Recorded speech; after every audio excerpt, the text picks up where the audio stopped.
Thank you. Thanks for coming today. Thank you.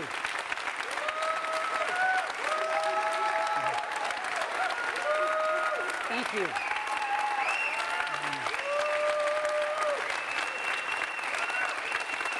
Thank you.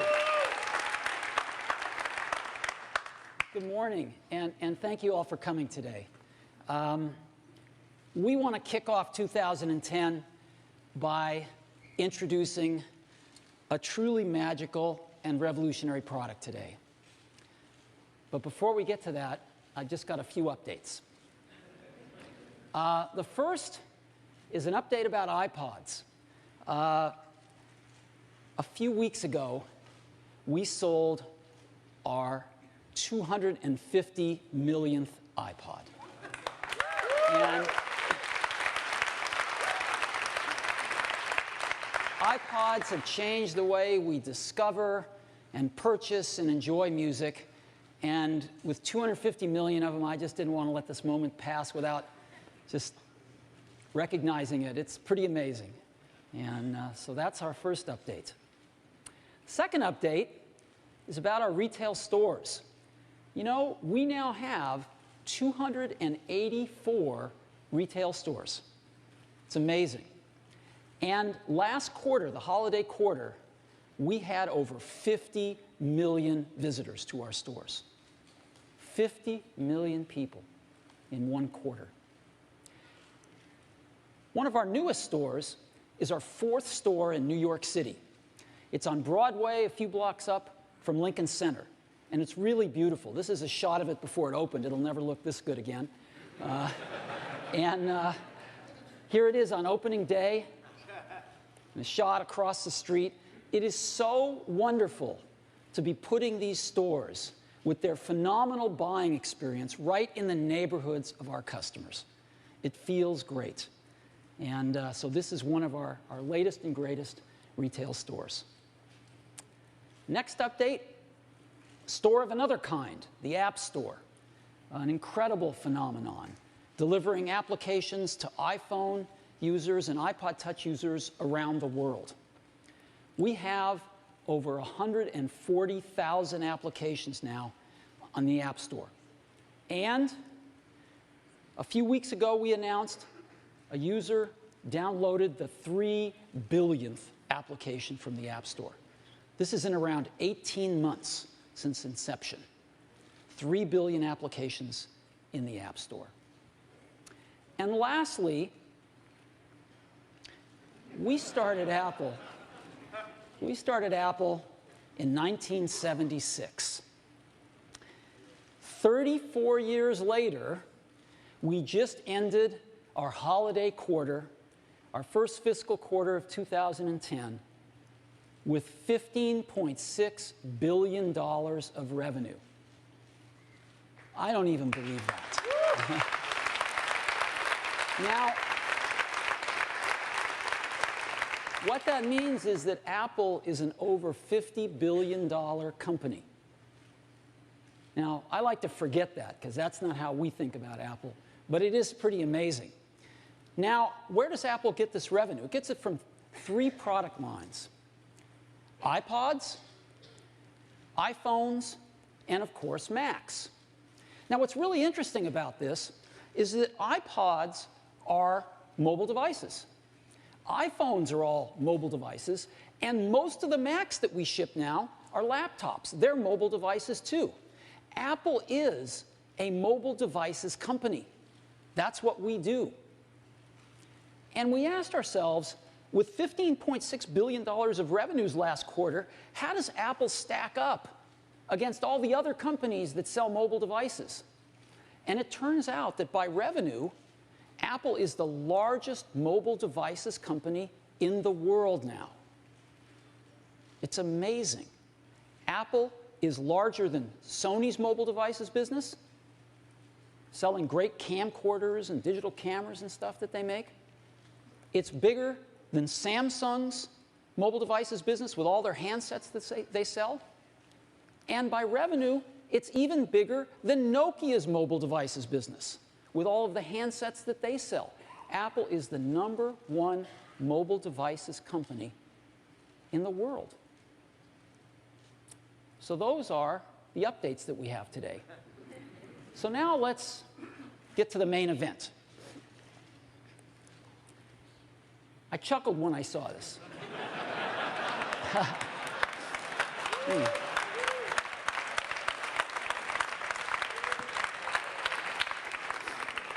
But before we get to that, I want to go back to 1991, when Apple announced and shipped its first PowerBooks. This was the first modern laptop computer. Apple actually invented the modern laptop computer with these PowerBooks. It was the first laptop that had a TFT screen, the first modern LCD screens. It was the first laptop that pushed the keyboard up, creating palm rests, and had an integrated pointing device, in this case, a trackball. Well, of course, almost 20 years later, we've got incredible laptops now. Just a few years ago, in 2007, Apple reinvented the phone with the iPhone. And a few years later, we've got the great iPhone 3GS, the best phone in the world. And so all of us use laptops and smartphones now. Everybody uses a laptop and or a smartphone. And the question has arisen lately, is there room for a third category of device in the middle? Something that's between a laptop and a smartphone. And of course, we've pondered this question for years as well. The bar is pretty high. In order to really create a new category of devices, those devices are going to have to be far better at doing some key tasks. They're going to have to be far better at doing some really important things. Better than the laptop, better than the smartphone. What kind of tasks? Well, things like browsing the web. That's a pretty tall order. Something that's better at browsing the web than a laptop? Okay. Doing email.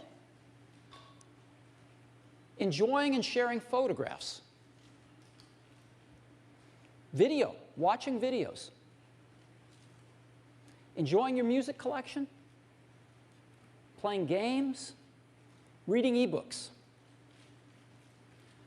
If there's going to be a third category of device, it's going to have to be better at these kinds of tasks than a laptop or a smartphone. Otherwise, it has no reason for being. Now, some people have thought that that's a netbook. The problem is, netbooks aren't better at anything.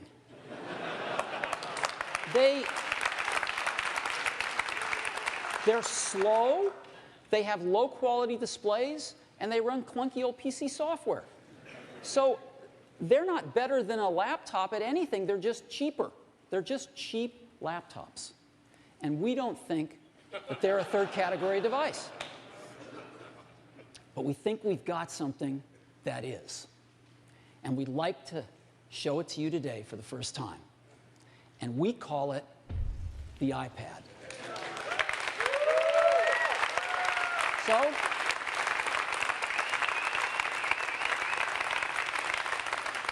let me show it to you now. This is what it looks like. I happen to have one right here. That's what it looks like. Very thin. Looks just like this. So, just give you a little overview. It's very thin. And you can change the background screen, the home screen, to personalize it any way you want. People put their own photos on it, I'm sure, but we ship a few, and you can make it anything you want. And what this device does is extraordinary. You can browse the web with it. It is the best browsing experience you've ever had. It's phenomenal to see a whole web page right in front of you, and you can manipulate with your fingers. It's unbelievably great. Way better than a laptop.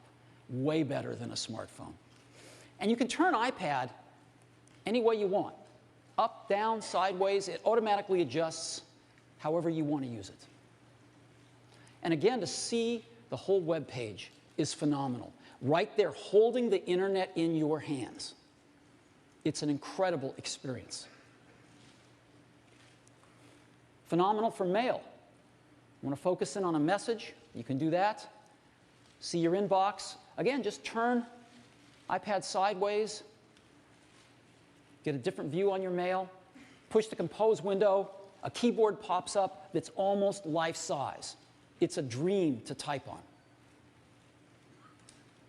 For photos, your albums are shown as stacks of photos. Your albums are events.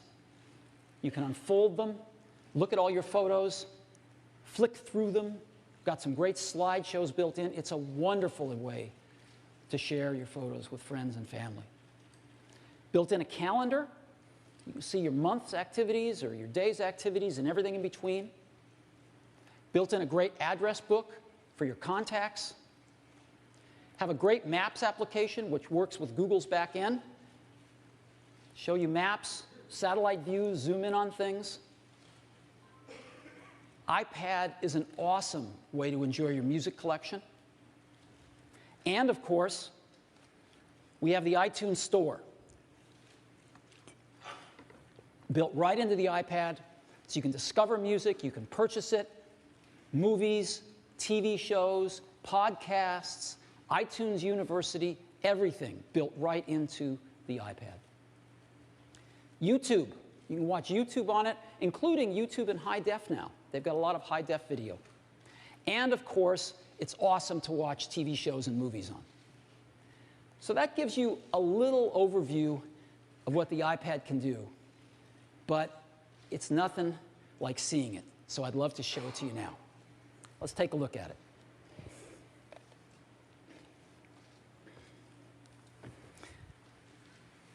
Again, using this thing is remarkable. It's so much more intimate than a laptop, and it's so much more capable than a smartphone with this gorgeous large display.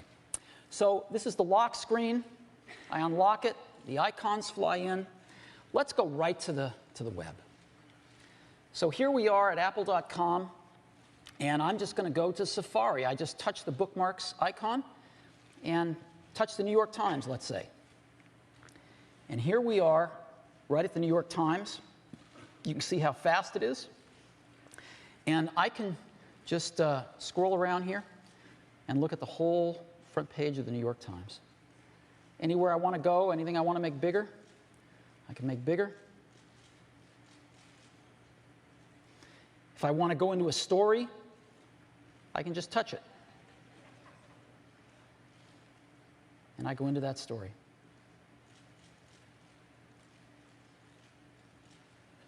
Back to the front page. And so I can browse around the New York Times so easily.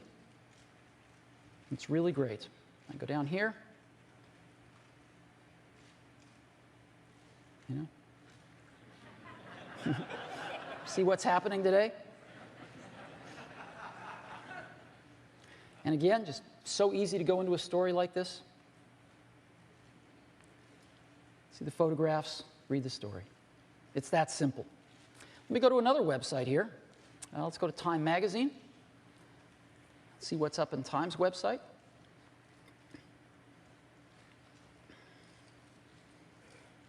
Just flick through the website, see what's happening.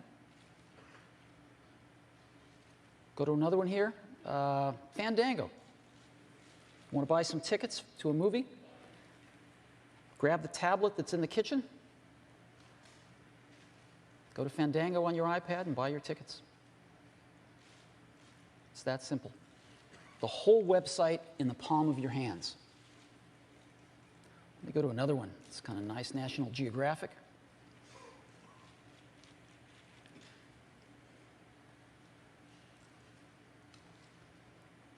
And again, you know, we can look at this in landscape mode if we'd like.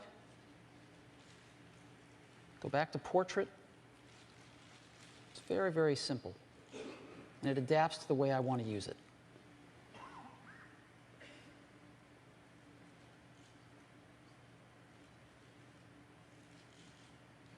And again, I can zip around this website just touching on pictures of animals, what I want to see.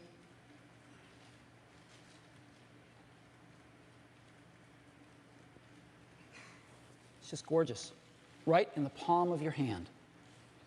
So that is browsing the web. Let's go to email. So here I've got a message.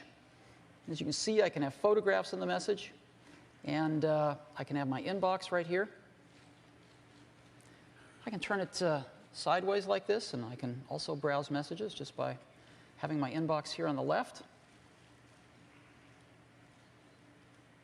Take a look and see what kind of messages I've got. Here's another one. This is the Paris Metro. Let me go focus on that message here, and I can just make this as big as I want and check out the metro in Paris.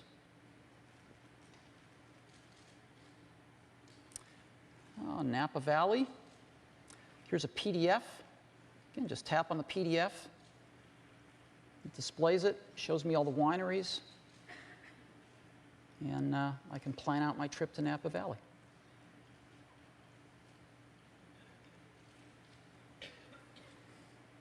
So that's how simple mail is.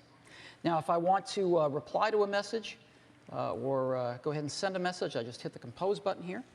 And up pops this gorgeous keyboard. And let's say Scott Forrestal and Phil Schiller. And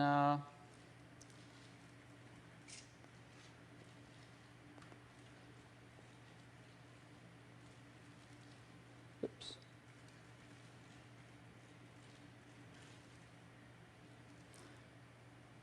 There we go. It's that simple to do email on the iPad. Okay, next, let's go into Photos. This is what Photos looks like.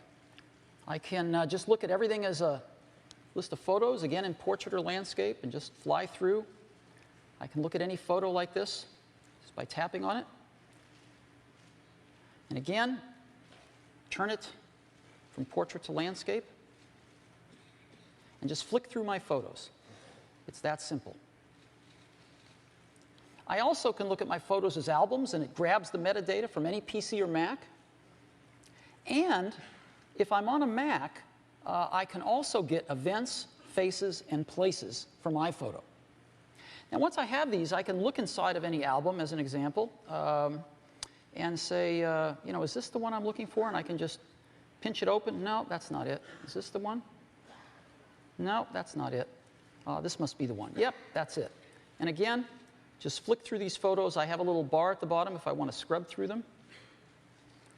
Or I can just flick left or right through the photos. It's really wonderful. I have, again, events, faces. Let's see all the photos with Liz in them here.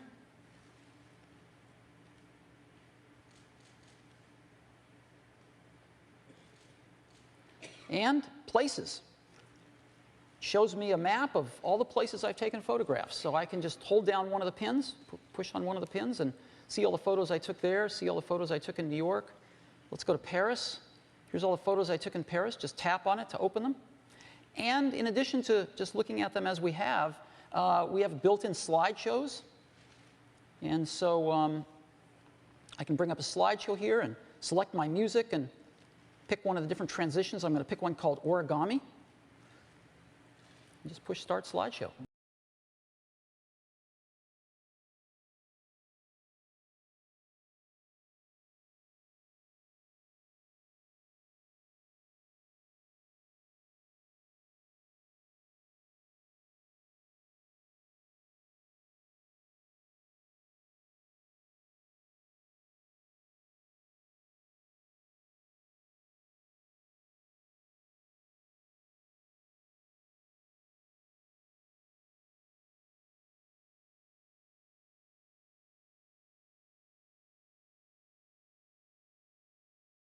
You get the idea.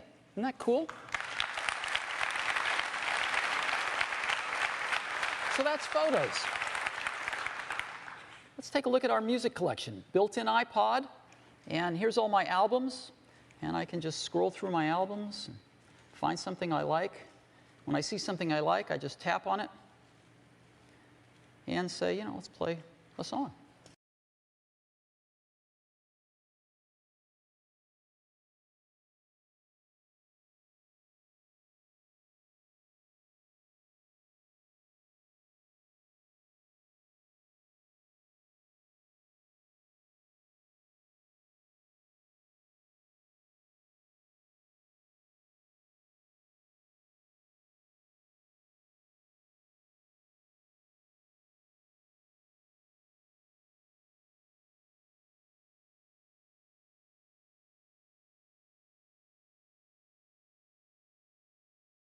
So again, a great way to enjoy your music on your iPad, your whole music collection.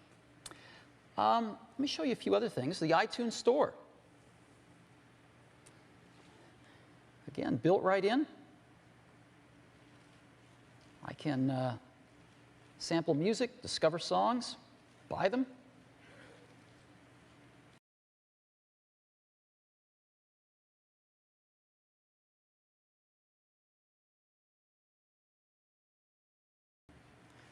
And of course, in addition to music, I've got movies, TV shows, podcasts, audiobooks, and iTunes U.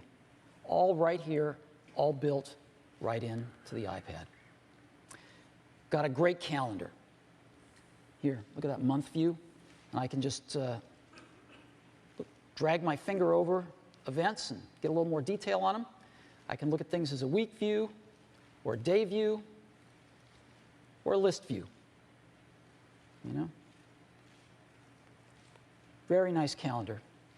And great contacts application, great address book. Just go through it like this if we want. There's Scott, as an example. So great contacts and calendars. Now, we've also got a great Maps app, as I was showing you. And again, here's the Eiffel Tower. We just tap the corner. Let's go to satellite view. And again, we can just pinch this as big as we'd like. There we go. There's the Eiffel Tower. So great Maps app. Let's go to our current location here.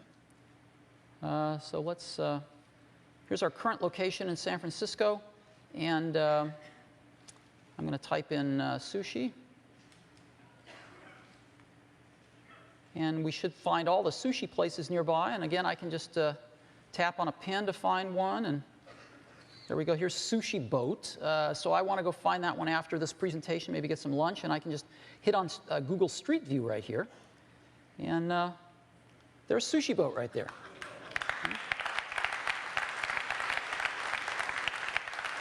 So I'll probably have a pretty easy time finding Sushi Boat as I go get some sushi. All right, so that's Maps. Now let me show you video. Video is wonderful. Let's go to YouTube, and I'm going to pick a clip called Wet and Woofy that I know is in high def on YouTube. And here.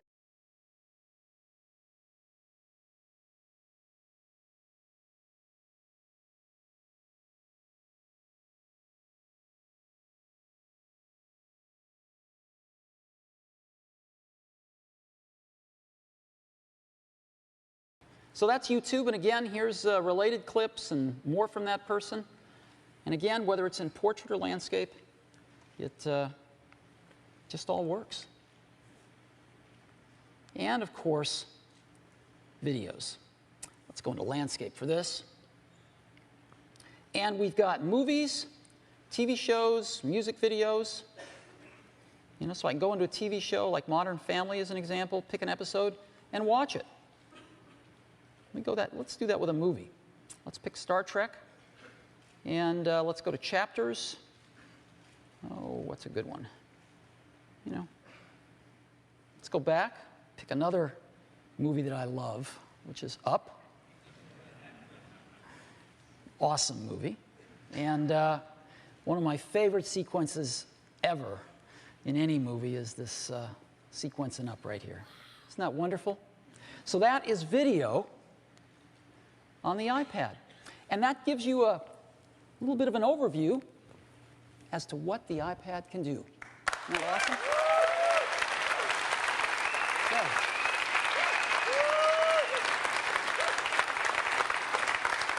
I have to say, though, watching it is nothing like getting one in your hands and feeling all of that just right in your hands and right underneath your fingertips. So let's go back to the hardware a little bit. The iPad is really thin. It's a ½ an inch thin. And it weighs just 1.5 pounds. That is thinner and lighter than any netbook. And it's got a gorgeous 9.7-inch IPS display. Super high quality display using IPS technology so you get great angle of view as well. Very high quality display. And as you know, Apple builds the best capacitive multi-touch sensors in the world. Married to our great display, it's terrific. Super responsive, super precise. iPad is powered by our own custom silicon. We have an incredible group that does custom silicon at Apple. We have a chip called A4, which is our most advanced chip we've ever done, that powers the iPad. It's got the processor, the graphics, the I/O, the memory controller, everything in this one chip, and it screams. And you can have 16, 32, or 64 gigabytes of flash solid-state storage inside the iPad. It's got the latest in wireless networking, Wi-Fi 802.11n, and the latest Bluetooth 2.1. And the usual suspects: accelerometer, compass, speaker, microphone. It's got a 30-pin connector, so it plugs into the whole ecosystem of iPod accessories. And it's got battery. What is the battery life of this remarkable device? We've been able to achieve 10 hours of battery life in this 1.5-pound device. 10 hours of battery life, which means I can take a flight from San Francisco to Tokyo and watch video the whole way on one charge. It's pretty nice. And in addition to 10 hours of battery life, it has over a month of standby life. So we could just set the iPad down, it would go to sleep automatically. We'd come back in a month, it would still have charge. It's remarkable. Environmentally, the iPad's a great citizen. It's arsenic-free, bromide flame retardant-free, mercury-free, PVC-free, and its aluminum and glass enclosure is highly recyclable. So that's a little bit of an overview of the iPod's hardware. Now, let's go back to software. We've seen some great built-in applications, some all-new built-in applications. But now let's talk about third-party applications. Let's talk about the App Store. And to help me do that, I'd like to invite up Scott Forrestal, our Senior Vice President of iPhone Software. Scott? Thank you. Good morning. The App Store has been a huge success. We launched it just about 1.5 years ago. And already, our customers have downloaded over 3 billion apps, choosing from among the more than 140,000 apps available on the store. Well, we built the iPad to run virtually every one of these apps unmodified right out of the box. Now, we can do that in 2 ways. We can run these apps with pixel-for-pixel accuracy black-boxed in the center of the screen.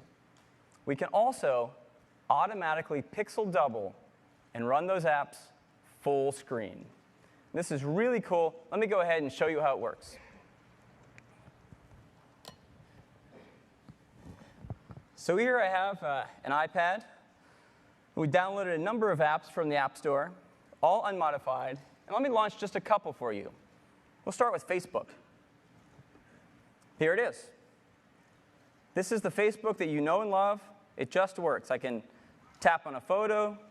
I can flick to a new photo. And now, if you look in the bottom right corner of the screen, there's a button that says 2x. When I tap on it, we automatically scale the application up to full screen.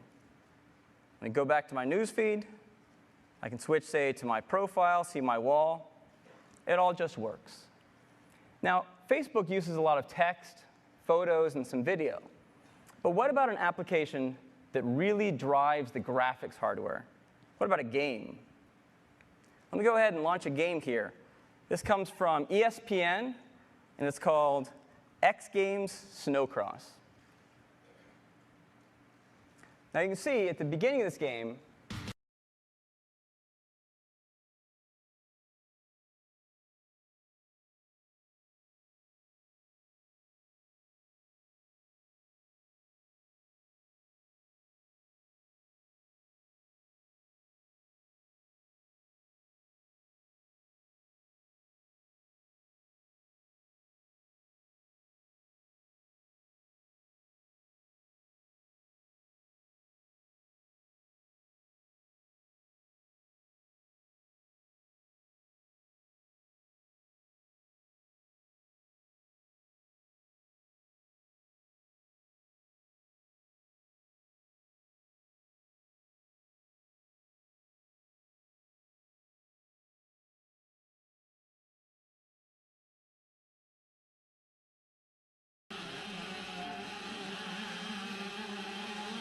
I'm steering it with the accelerometer, and even the game I can take full screen.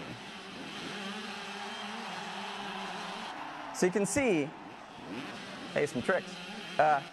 You can see that even with an OpenGLES game, very graphically intense, you get tremendous frames. And I have to say, having played some games on here, they're smooth and they're incredibly fun. So there you go, right out of the App Store, unmodified.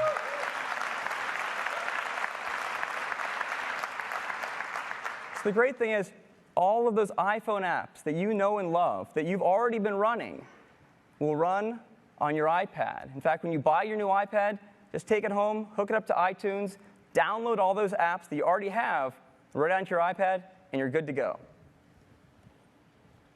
Now, if the developer spends some time modifying their application, they can take full advantage of this large touchscreen display. And you can see that's what we did for all of our applications. We rewrote the user interface of every one of our apps to take full advantage of this large touchscreen display that comes with the iPad, like Photos, and Music, Calendar, and YouTube.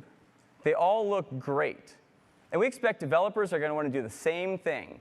So to that end, we've enhanced the iPhone SDK to now support development for the iPad as well. And we're releasing this SDK today. So developers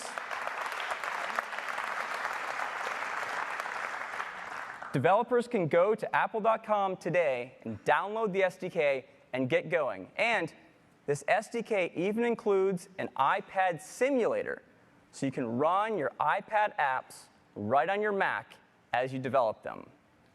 You know, we think it's going to be a whole other gold rush for developers as they build apps for the iPad. And of course, every iPad comes with the App Store loaded up on it. So you have a great distribution channel to get your apps out to all of our customers. Now, we're going to take and highlight and feature all of the apps that are built specifically for the iPad in the store. You'll still be able to get to all of the iPhone apps, but if you create an application specifically for the iPad, we're going to put it front and center. Now, we're really excited about the possibilities for developers on the iPad. And so just about 2 weeks ago, we invited a few developers to Apple to give them a sneak peek at the iPad and see what they could create in just a couple short weeks. And I'd like to invite a few of them on stage to show you what they've created, starting with Gameloft. Gameloft is one of the largest developers of games for the iPhone and iPod Touch. They have over 60 games on the App Store that have been downloaded more than 55 million times. To show you what they've been able to do in just a couple weeks on the iPad, I'd like to invite up Mark Hickey. Mark. Thank you, Scott. Thank you. Good morning. Today, my colleague Bogdan and I are here to show you some amazing new gameplay mechanics that we've worked into our award-winning first-person shooter called Nova. So what's different about Nova on the iPad versus Nova on the iPhone or the iPod Touch? Well, when you hold the device in your hands, you'll see the display is just huge, which makes the game immensely fun to play. But the size also gives you a lot more flexibility when it comes to controlling the game. For example, I can slide the D-pad up and down the side of the screen. Or if I want to quickly access some firepower, I can drag the rocket launcher down next to the fire button. So with the controls set up how we like, take a look at the bottom left corner of the screen. We've added a mini-map, and you can stretch the mini-map out across the screen just by dragging the corner with your finger. When we do that, you'll notice that there's this red dot on the screen. This tells us that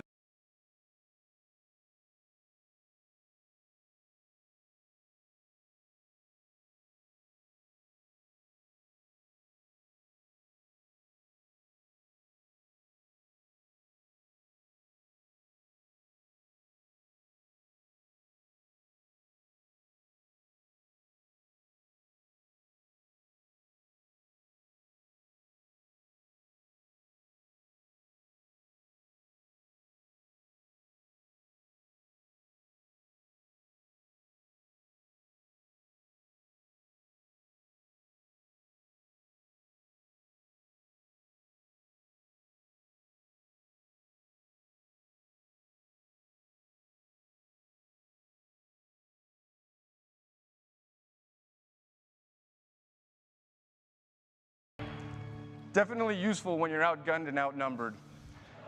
Now, this is what we were able to accomplish in just a few short days working with this exciting new hardware.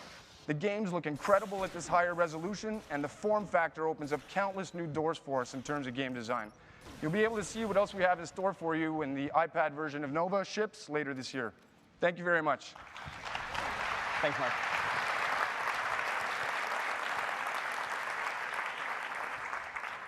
Great stuff.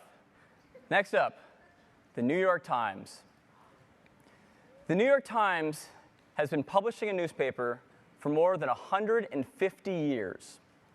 It's commonly referred to as the paper of record, with a huge readership both nationally and internationally. It also produces one of the best web news sites in the world, and one of my favorites. To tell you about their plans for the iPad, I'd like to invite up Martin Nissenholtz. Martin. Thanks, Scott.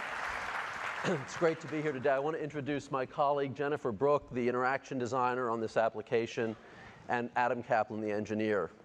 So Steve showed you the website, the Times website, and it's just incredibly beautiful. Unbelievable imagery, unbeatable readability. So why did we come out here 3 weeks ago to develop this new application for the iPad? Well, we developed an application for the iPhone that has been downloaded over 3 million times, and we optimized that for that device. And now we want to do the same thing for the iPad, creating something that joins the best of print with the best of digital, all rolled up into one. Something that you can really immerse yourself in, lean back, and enjoy. So let's take a look. I'm so excited to share with you what we've been working on in the last couple weeks. We think that we've captured the essence of reading the newspaper, the finite snapshot in time, the exquisite typography, images, and content, and a superior reading experience, all in a native application. Let's take a look.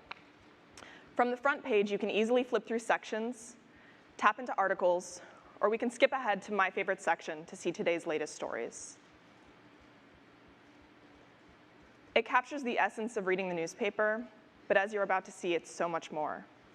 I can save articles to my reading list, and it will sync to my iPhone so I can read them whenever I want. Or we can jump ahead to 36 hours to see the latest story in travel. The reading experience is great. You can tap to change the number of columns, resize text with a pinch, or we can flip through dozens of amazing slideshows. Let's jump to sports to see the latest coverage in the Olympics.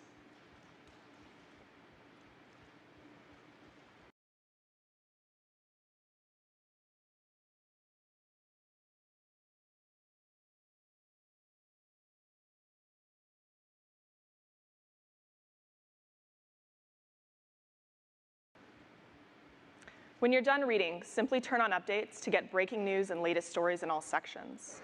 It's everything you love about the paper, everything you love about the web, and everything you expect from the Times. Thanks, Jennifer. So this is just the beginning. Thanks. We've been at this for 3 weeks, and we're incredibly psyched to pioneer the next version of digital journalism. Thanks so much. Thanks, Martin. Thank you. I already find myself reading the New York Times with my iPad in the morning through Safari. I can't wait to get this app. Next is Brushes. Brushes is an extremely popular iPhone painting app. It's used by artists all over the world to create amazing works of art just using their fingertips. Equally amazing is the fact that Brushes is a one-person shop. To show you what he's been able to accomplish in just a couple weeks, I'd like to bring up that one person, Steve Sprang. Steve. Hi, guys. Good morning. Brushes is a simple yet powerful painting application designed for the iPhone. Artists of all skill levels have used it to produce countless paintings with just their fingertips.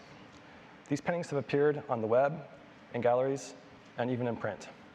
New York City street scenes by George Colombo have been used on the cover of The New Yorker on 3 occasions.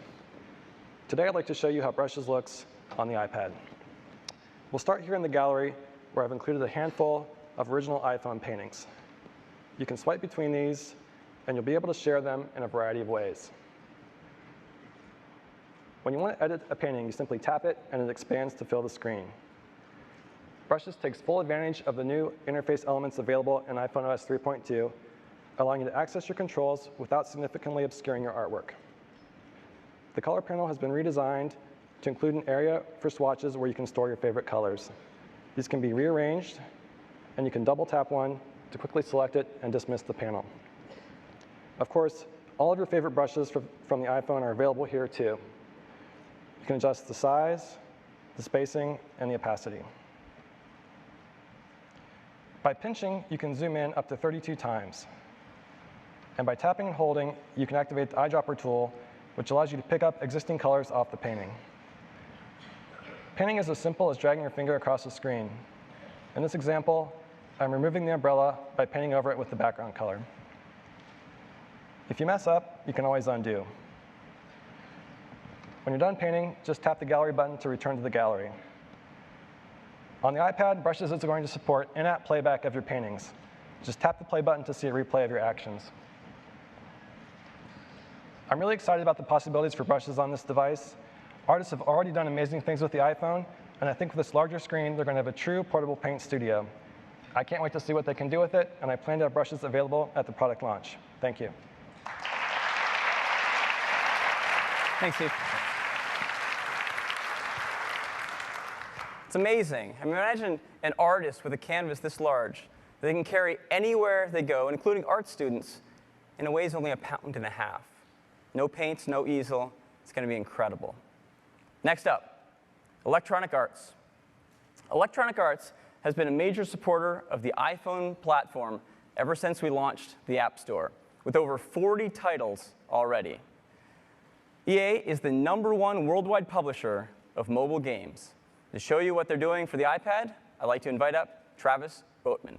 Travis? Thanks, Scott. Hey, everybody. So when Apple invited us to come on site and work with them on the iPad, we couldn't have been more excited. But as gamers, the first thing we wanted to check out was this device's performance.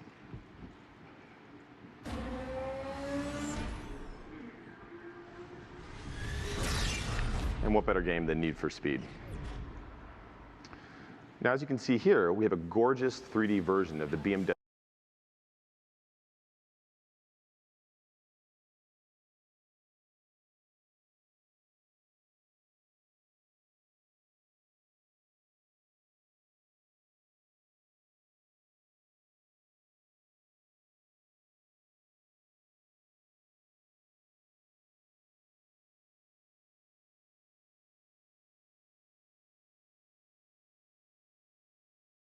Building for the iPad is something completely different.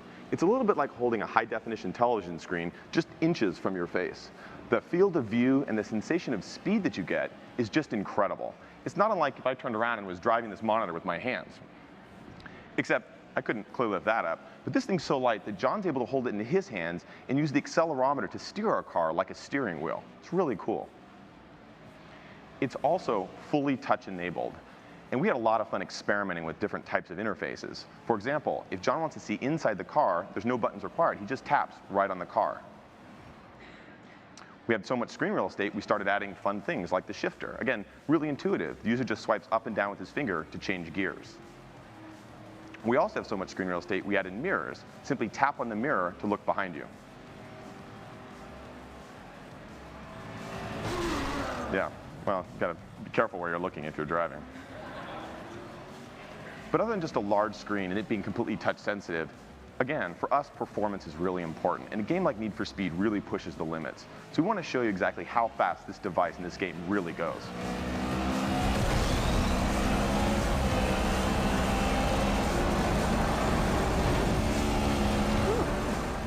Yeehaw. Nice driving, John.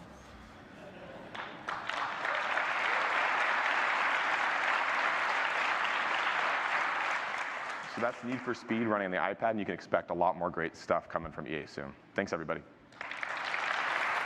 Thanks, Travis. Nice. And last up is MLB.com. MLB.com is the official website of Major League Baseball and the publisher of MLB.com At Bat.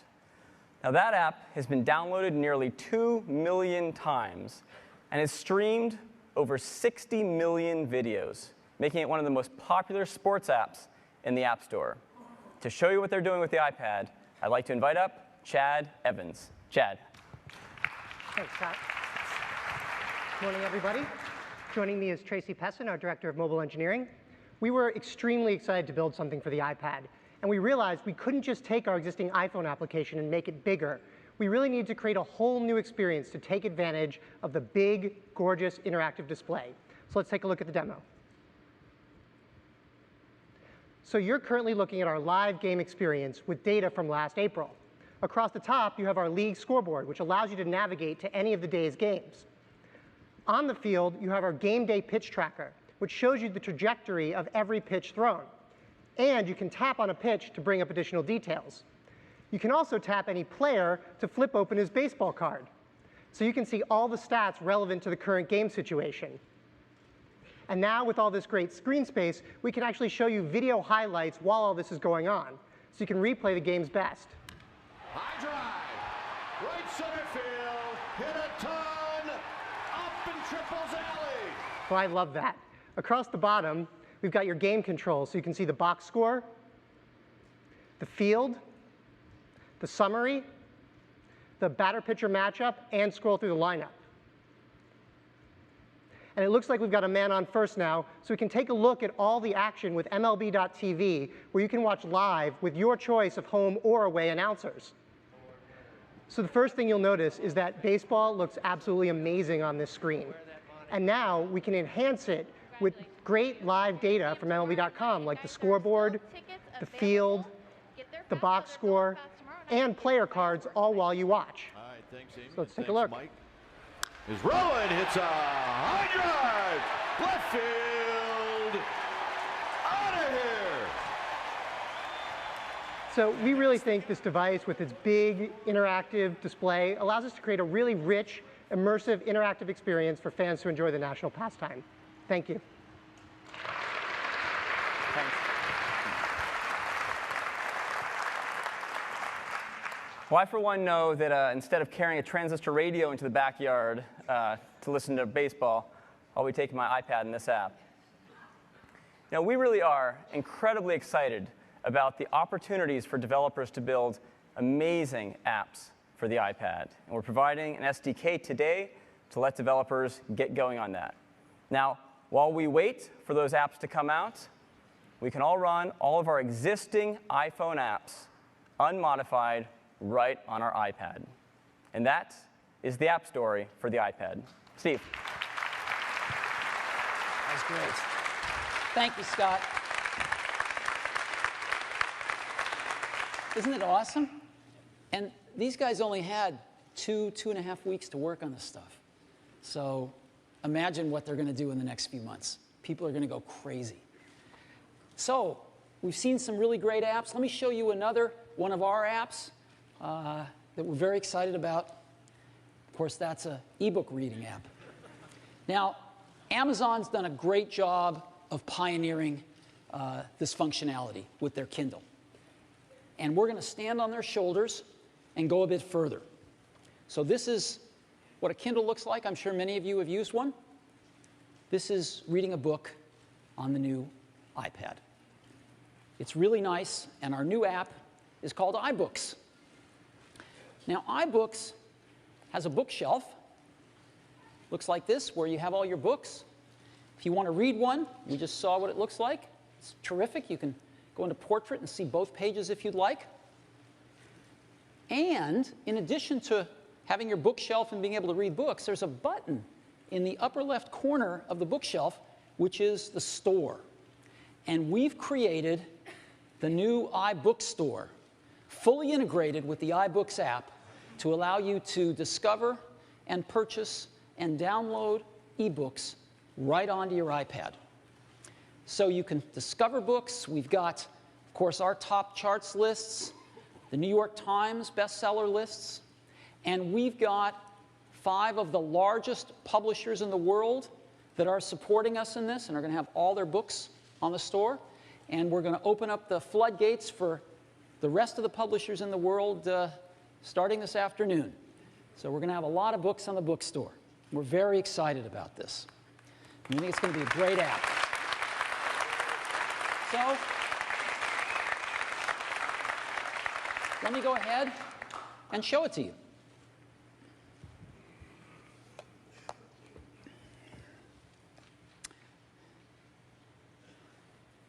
So there's our bookshelf, and here's some of our books.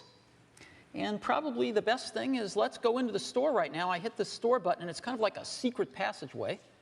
It flips around, and here is the iBook Store. And if you've used iTunes or the App Store, you're already familiar with this. And we can look at books here. We can look at the New York Times bestseller lists, etc. Let's go back here.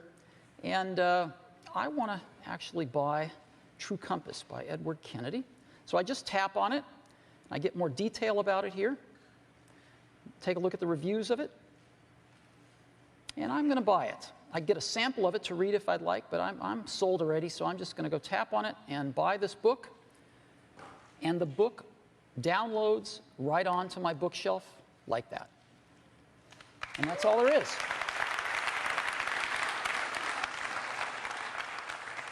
It's just so simple. And now if I want to read that book, I just tap on it. And here it is. And this is what it's like to read a book. I have some controls. I can just tap in the center and the controls go away, get them back, send them away. And to flip the page, I just flip forward. I tap anywhere on the right, and I flip forward. Flip back, just tap on the left. That's it. I can even flip myself if I want by dragging it, if I'd like, you know. Very simple. And I can go to the table of contents here, and I can just pick a chapter and go there. I'm going to pick Part 2, Brotherhood. And again, you can have photos, black and white, or color. You can have video, if you'd like, in your books, whatever the author wants. It's very, very easy. And this is what it's like. And we can change the font size if we'd like, bigger or smaller. We can change the font. Pick a different font.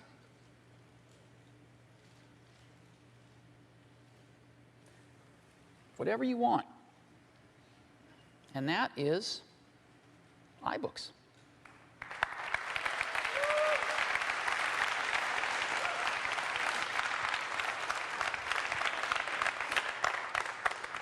So iBooks, again, a great reader, a great online bookstore, the iBook Store, all in one really great app. We use the EPUB format, and so it is the most popular open book format in the world. And we're very, very excited about this. We think the iPad is going to make a terrific ebook reader, not just for popular books, but we are also very excited about textbooks as well. Now, something very exciting. iWork.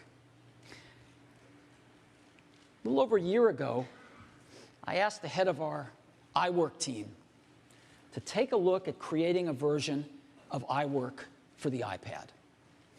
And the initial reaction was, the iWork apps, Keynote, Pages and Numbers, are really heavy-duty apps. They require a lot of horsepower. Could the tablet power them? And the answer turned out to be a resounding, you betcha. And then, could we come up with an entirely new user interface for these apps? It's very different than running on a personal computer. And what they came up with is really magnificent. And so, to tell us about iWork on iPad, I'd like to invite up Phil Schiller, our Senior Vice President of Product Marketing. Phil?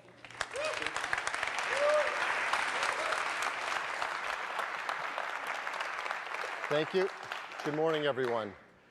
This is really exciting. iWork is a suite of applications that millions and millions of our customers on the Mac truly love. These applications are innovative, they're beautiful, they're creative, they're fun, and our customers at home, and in schools, and in business are able to create professional quality presentations, word processing documents, and spreadsheets, all with this amazing software.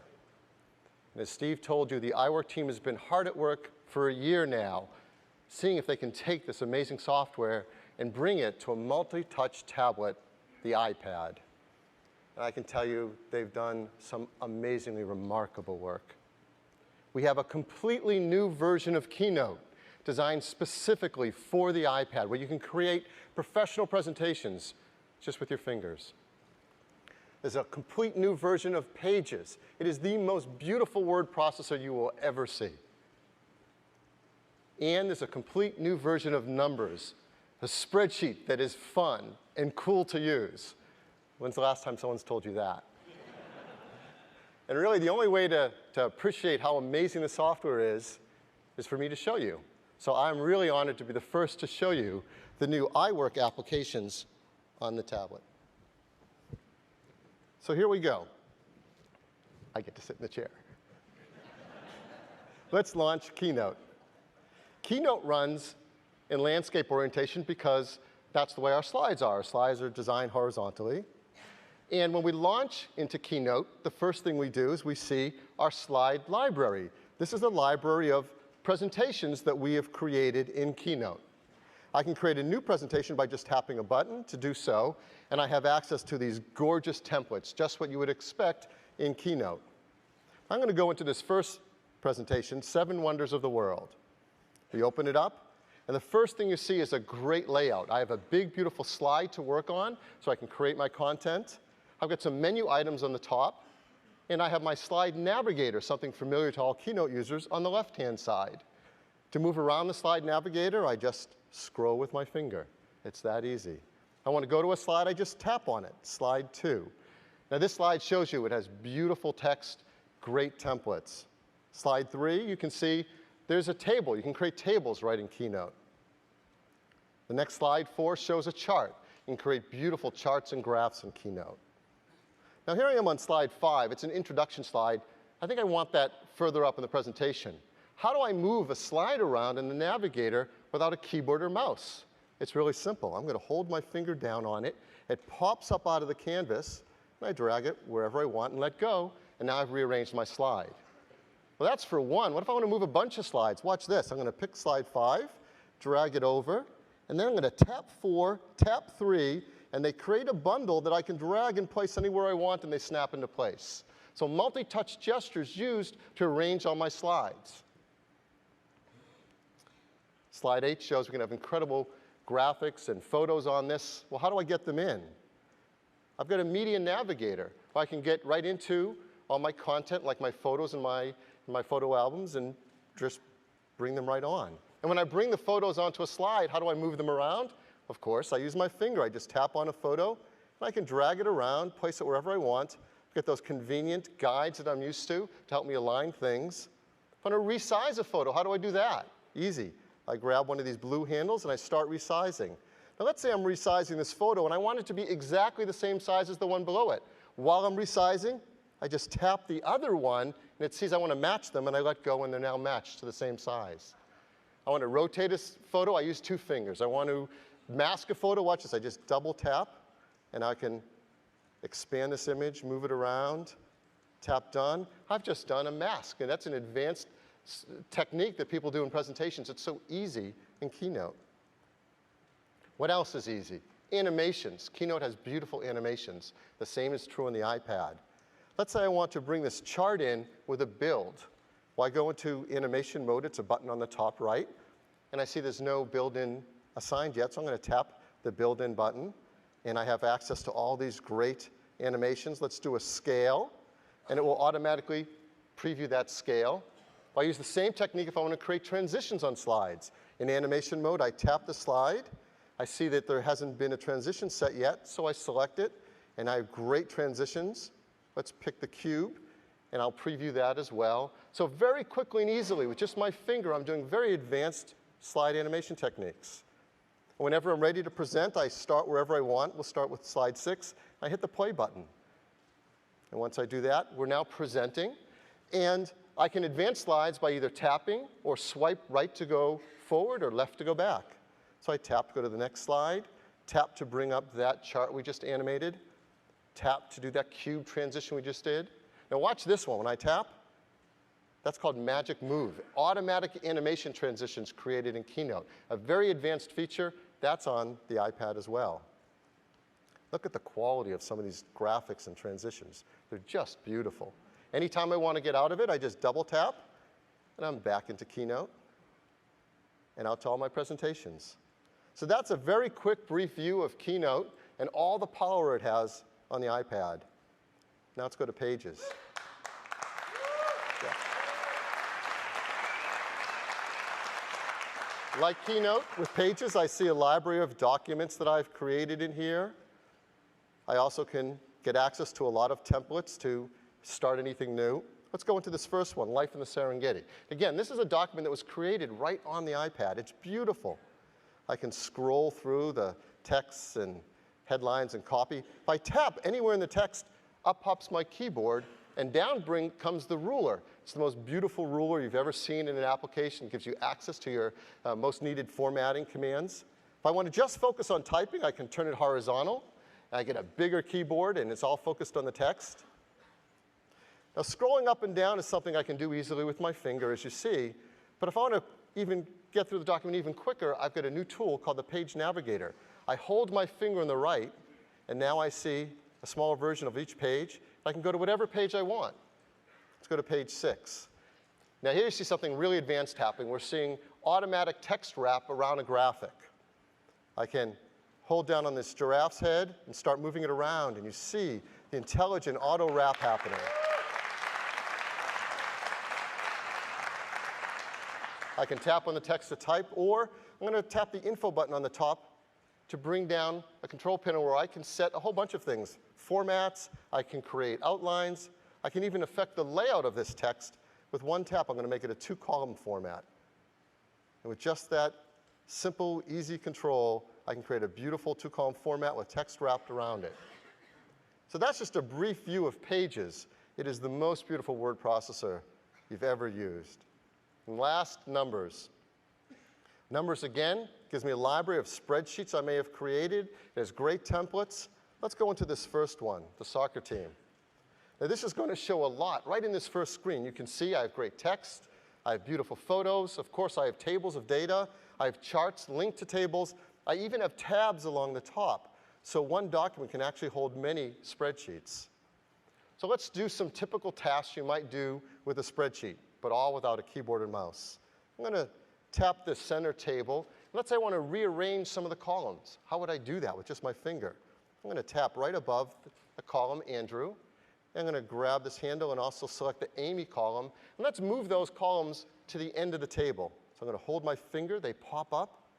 And I just drag them across, let go wherever I want them. And I've reorganized columns in a table, and the linked chart has automatically been updated as well.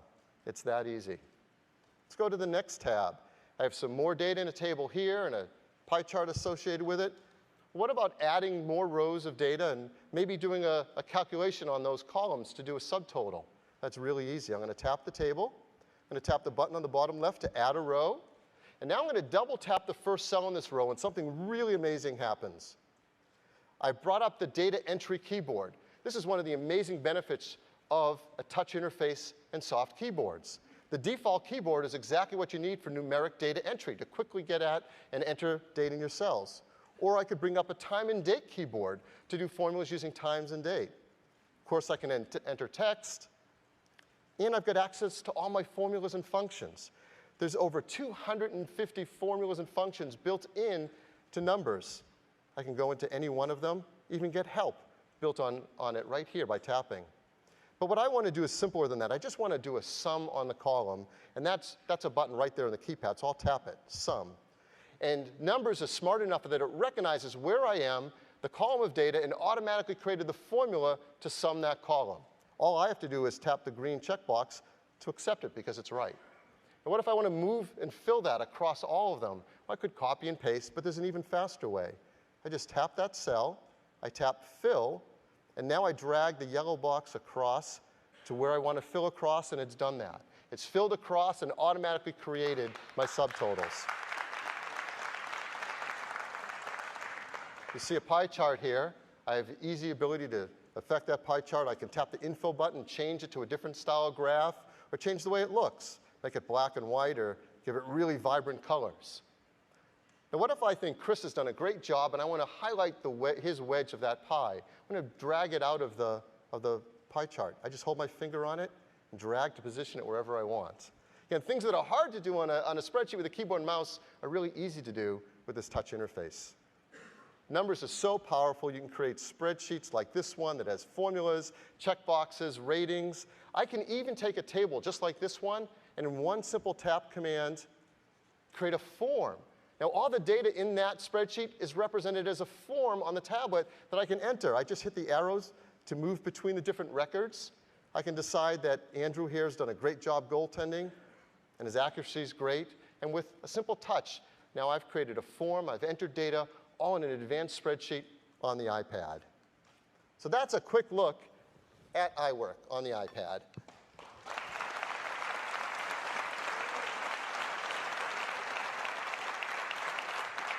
These applications are incredible.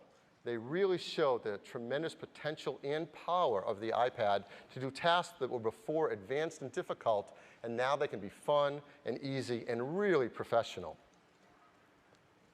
Applications like this are amazing. So what are we going to charge for them?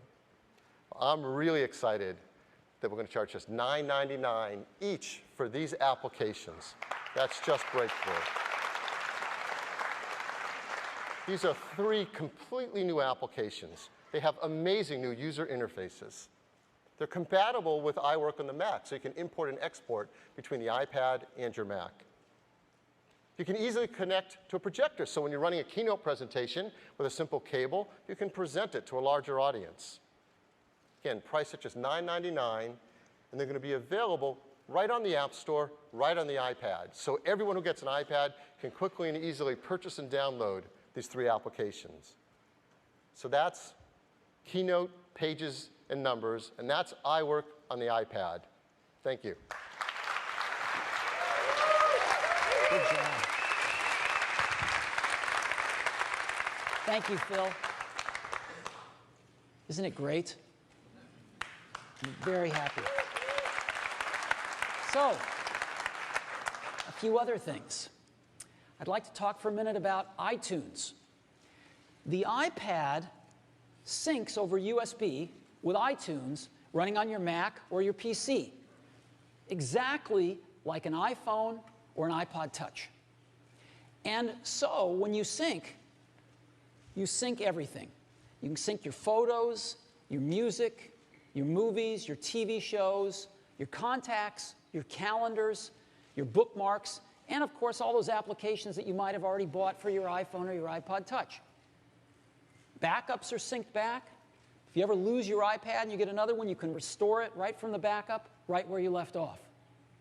So USB syncing to iTunes running on your Mac or your PC. And we think this is a real benefit. Now I'd like to talk about wireless networking. Every iPad has Wi-Fi in it, the latest and greatest Wi-Fi. But we're also going to have models of iPad with 3G, cellular wireless data built in, as well as Wi-Fi. Now, what does it cost for the data plans? Well, in the US, telecom companies typically charge about $60 a month for a data plan for a laptop. We've got a real breakthrough here. We've got two awesome plans for iPad owners. The first one gives you up to 250 megabytes of data per month. That's a fair bit of data. Most people will get by on that. Up to 250 megabytes of data per month, just $14.99. $14.99.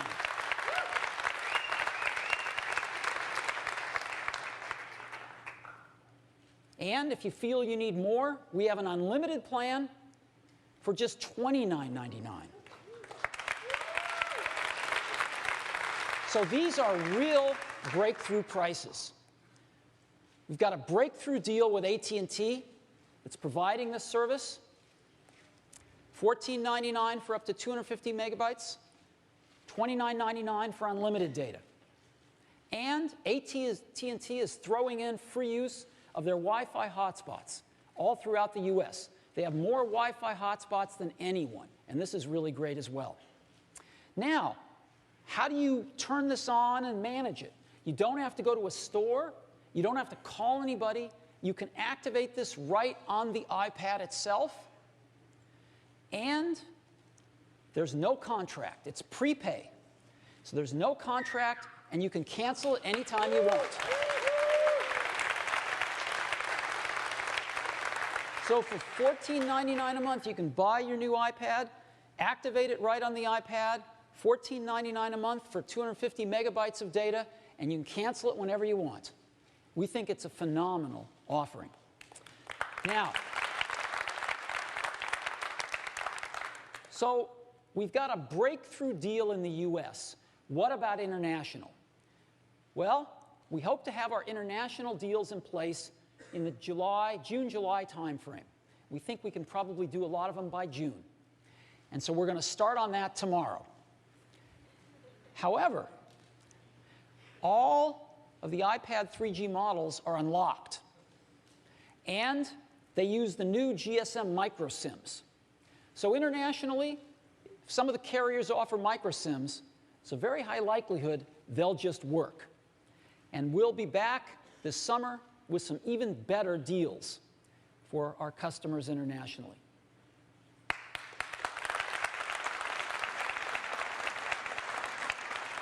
So Wi-Fi plus 3G if you want it. We're very excited about this. And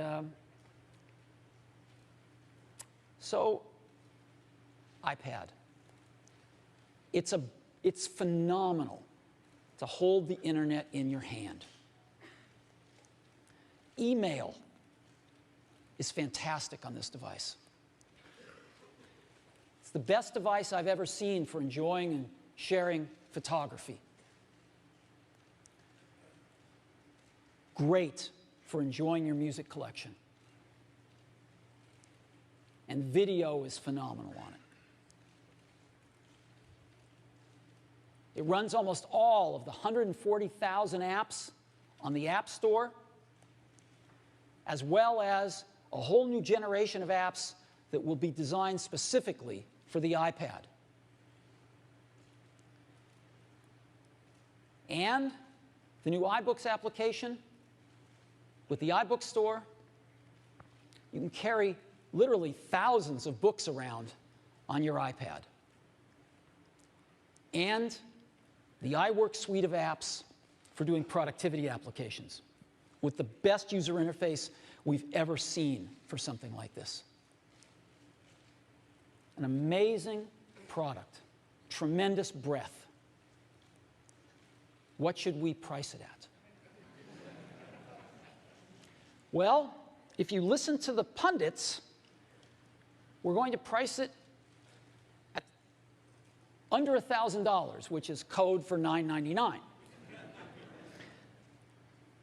When we set out to develop the iPad, we not only had very ambitious technical goals and user interface goals, but we had a very aggressive price goal, because we want to put this in the hands of lots of people. And just like we were able to meet or exceed our technical goals, we have met our cost goals.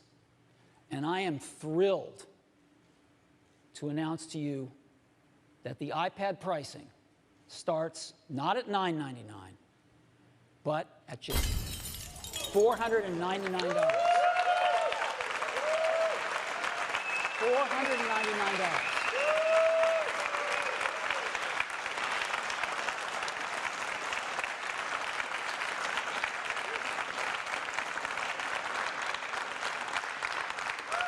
At $499, a lot of people can afford an iPad. So, $499 for a 16 gigabyte iPad. That's our base model, 16 gigabytes with Wi-Fi built in. For 32 gigabytes, it's $100 more. And for another $100 beyond that, you get 64 gigabytes of storage. The 3G models cost an extra $130 to build in the radios. And so $629, $729, and $829. And these will be the 6 models of iPads we have, starting at $499, with the most expensive model with 64 gigabytes and 3G, just $829. We think it's an unbelievable price offering. So $499. Well, when can you get your hands on one of these? We will be shipping iPads in 60 days, worldwide availability of the Wi-Fi models. It'll take us probably another 30 days beyond that to get the 3G models through the approval process with the carriers. And so within about 90 days, we'll be shipping the 3G models. So soon, you will be able to get an iPad in your hands, starting at just $499.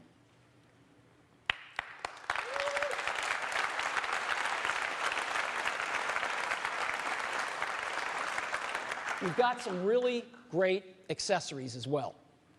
Let me show you 3 of them. First one's very simple. We have a dock. Well, why is that so interesting? Because, you know the slideshow I showed you? Well, when you're in the lock screen, there's a little button that you just push, and it puts you in the slideshow, and you have a great picture frame to look at your photos while the iPad is charging on your desk. It's very nice. We have another dock for the iPad that's interesting, the keyboard dock. So, full-size mechanical keyboard. You slide your iPad into it. Of course, it charges, has a 30-pin connector out the back for charging. So you can charge your iPad, and when you really need to do a lot of typing, this is the way to go. Just keep one of these in your den. When you've got to write War and Peace, just plug your iPad into it.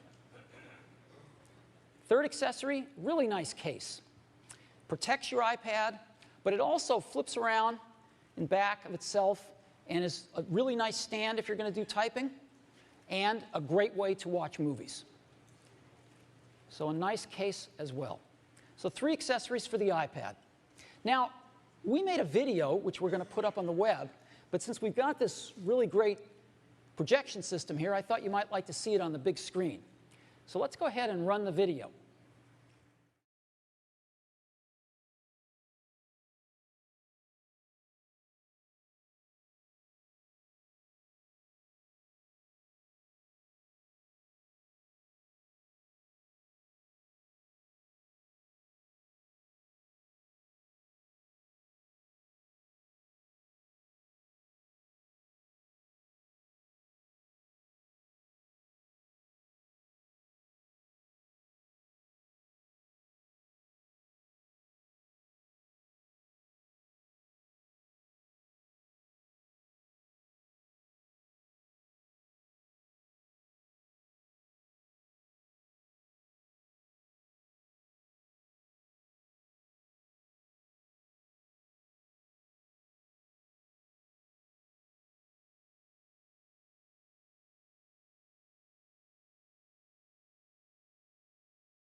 So,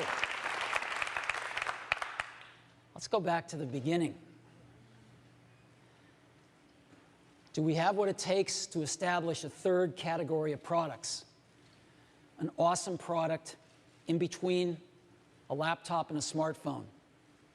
Well, the bar is pretty high. It's got to be far better at doing some key things, like these. And we think we got the goods. We think we've done it. And we are so excited about this product. Another thing we're so excited about is that because we've shipped over 75 million iPhones and iPod Touches, there's over 75 million people that already know how to use the iPad. So we can't wait for them to get their hands on it. And as you know, we have the iTunes Store, the App Store, and now the iBook Store, all on the iPad. And between these stores, we have over 125 million accounts with credit cards, all enabled for one-click shopping on all of these stores. And users have downloaded over 12 billion products from these stores. Over 12 billion products. So we are at scale, and we are ready for the iPad. Now, the iPad, if you were to sum it up, is our most advanced technology in a magical and revolutionary device at an unbelievable price. Our most advanced technology in a magical and revolutionary device at an unbelievable price. And we think this is going to be a really great combination. Now, the reason that Apple's able to create products like the iPad is because we've always tried to be at the intersection of technology and liberal arts. To be able to get the best of both, to make extremely advanced products from a technology point of view, but also have them be intuitive, easy to use, fun to use, so that they really fit the users. The users don't have to come to them. They come to the user. And it's the combination of these two things that I think has let us make the kind of creative products like the iPad. So, we've got a hands-on area next door. We'd like you to go get your hands on an iPad, because when you feel all this power and this much fun and the internet in your hands, you'll never want to go back. So thank you so much for coming this morning, and we hope you love the iPad as much as we do. Thank you very much.